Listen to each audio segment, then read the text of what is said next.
राधे कृष्णा दोस्तों। तो आपका हमारे YouTube चैनल भक्ति पथ में स्वागत है।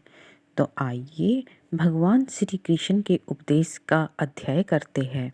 वे अर्जुन से इस रहस्य के बारे में कहते हैं कि मैं यह परम सत्य इसलिए प्रदान कर रहा हूँ क्योंकि तुम मेरे भक्त तथा मित्र हो। इसका तात्पर्य भगवत गीता ऐसा ग्रंथ है जो विशेष रूप से भगवत भक्त के लिए ही है।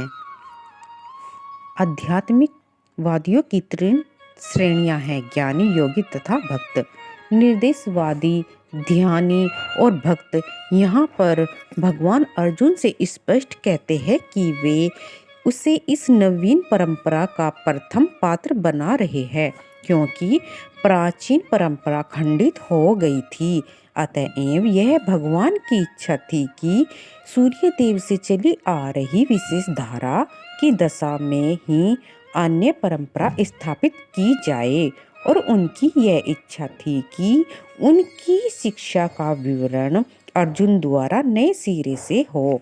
वे चाहते थे कि अर्जुन भगवत गीता ज्ञान का प्रमाणिक विद्वान बने। अतएव हम देखते हैं कि भगवत गीता का उपदेश अर्जुन को विशेष रूप से दिया गया क्योंकि अर्जुन भगवान का भक्त, प्रत्यक्ष शिष्य तथा घनिष्ठ मित्र था। अतएव जिस व्यक्ति में अर्जुन जैसे गुण पाए जाते हैं वह गीता को सबसे अच्छी तरह समझ सकता है। कहने का तात्पर्य यह है कि भक्त को भगवान से प्रत्यक्ष रूप से संबंधित होना चाहिए। ज्यों ही कोई भगवान का भक्त बन जाता है त्यों उसका सीधा संबंध भगवान से हो जाता है।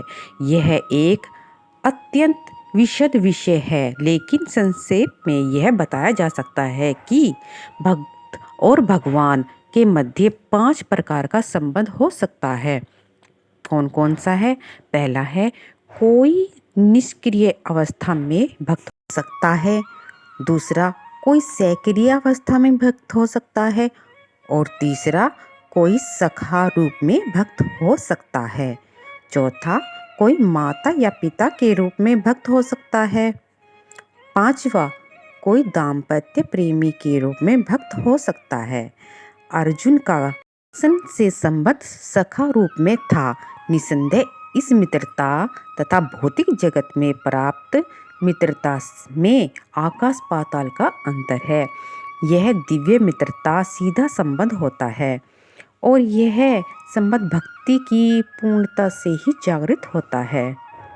किंतु वर्तमान जीवन की अवस्था में हमने न केवल भगवान को भुला दिया है अपितु हम भगवान के साथ अपने साक्षात संबंध को भी भूल चुके हैं। लाखों करोड़ों जीवों में से प्रत्येक जीव का भगवान के साथ नित्य विशिष्ट संबंध है।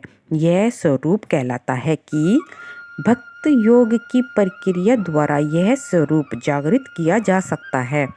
तब यह अवस्था स्वरूप सिद्ध कहलाती है। यह स्वरूप की अर्थात स्वाभाविक या मूलभूत स्थिति की पूर्णता कहलाती है।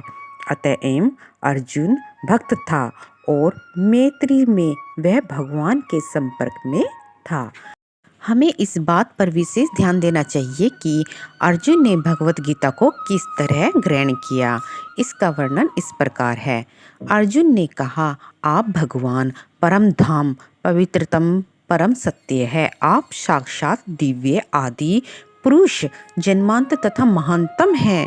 नारद, असीम देवल तथा व्यास जैसे समस्त महामुनि आपके विषय में इस सत्य की पुष्टि करते हैं और अब आप स्वयं हम मुझसे इसी की घोषणा करवा रहे हैं।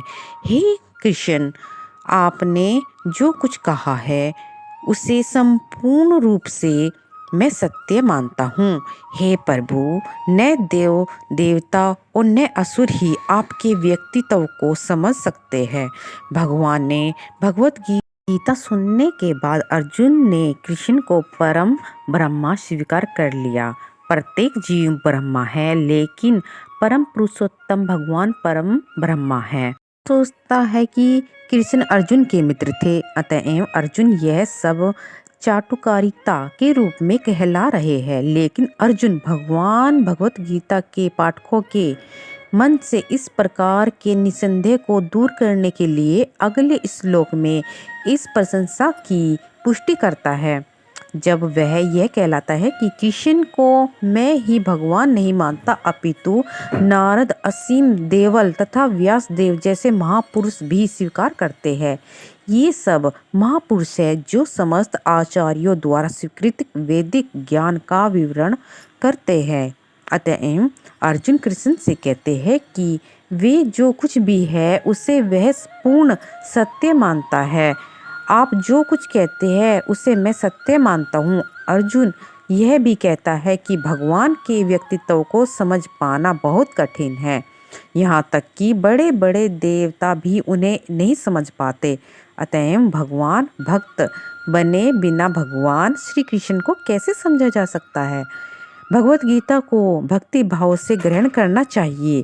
किसी को यह नहीं सोचना चाहिए कि वह कृष्ण के तुल्य है, न ही यह सोचना चाहिए कि कृष्ण सामान्य पुरुष है या किसी एक महानतम व्यक्ति है। भगवान श्री कृष्ण साक्षात पुरुषोत्तम भगवान है।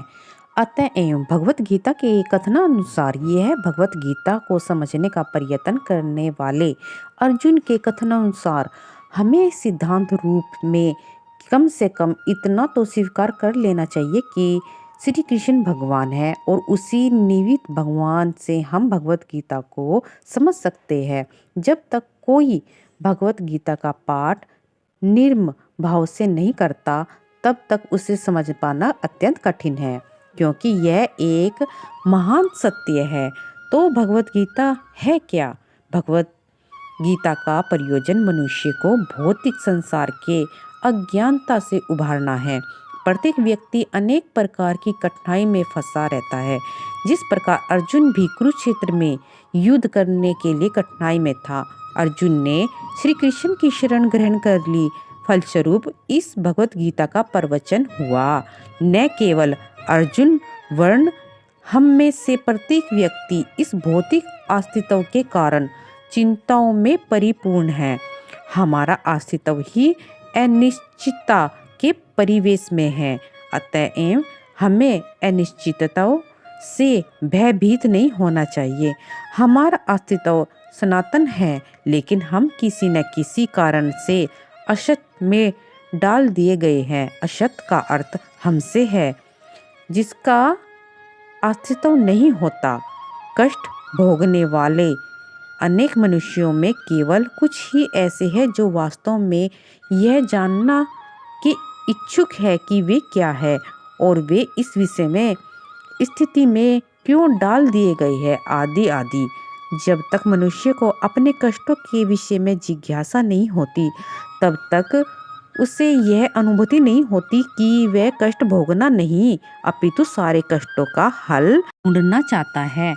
तब तक उसे सीध मानवता नहीं समझ पाता।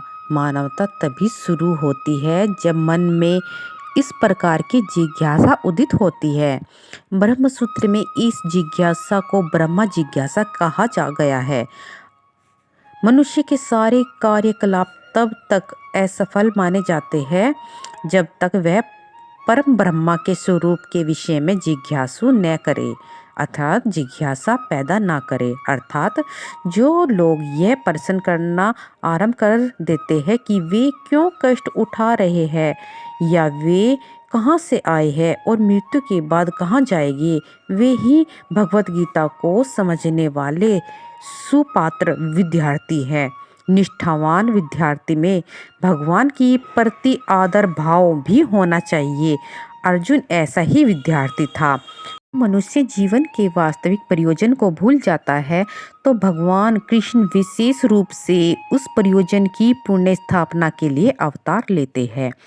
तब भी असंख्य जागृत हुए लोगों में से कोई एक होता है जो वास्तव में अपनी स्थिति को जान पाता है, और यह भगवत गीता उसी के लिए कही गई है। हम सभी अविद्या रूपी बांधन के द्वारा निगले गए हैं, लेकिन भगवान जीवों पर विशेषता मनुष्य पर कृपालु है। इसी उद्देश्य से उन्होंने अपने मित्र अर्जुन को अपना शिष्य बनाकर भगवत गीता का प्रयोजन किया। भगवान कृष्ण का होने के कारण अर्जुन समस्त अज्ञान से मुक्त था, लेकिन कुरुक्षेत्र के युद्ध स्थल में वह अज्ञानी बनकर भगवान कृष्ण से जीवन की समस्याओं के विषय में प्रश्न करने लगा, जिससे भगवान उनकी व्याख्या भावी पीढ़ियों के मनुष्य के लाभ के लिए कर दे और जीवन की योजनाओं का निर्धारण कर दे। तब मनुष्य तदनुसार कार्य कर पाएगा और मानव जीवन के उद्देश्य को पूर्ण कर सकेगा। भगवत गीता की विषय वस्तु में 5 मूल तत्वों का ज्ञान निहित है। सर्वप्रथम ईश्वर के विज्ञान की और फिर जीवों की स्वरूप स्थिति की विवेचना की गई है। ईश्वर का अर्थ नित्यांतता है और जीवों का अर्थ है नियंत्रित। यदि जीव यह कहते हैं कि वह नियंत्रित नहीं है अपितु स्वतंत्र है, तो समझो कि वह पागल है। जीव सभी प्रकार से कम बुद्धि जीव में तो नियंत्रित है ही, अपितु भगवत गीता की विषय वस्तु तथा जीव से संबंधित है। इसमें प्राकृतिक काल तथा कर्म की भी व्याख्या है। यह दृश्य जगत विचित्र कार्यकलापों से ओतप्रोत है। कृष्ण के उपदेश का पाठ मैं यहीं पर समाप्त करती हूँ। मिलते हैं अगली वीडियो में। हमारे कथा को सुनने के लिए आपका बहुत बहुत धन्यवाद। जय श्री कृष्णा, जय श्री राधे, राधे राधे।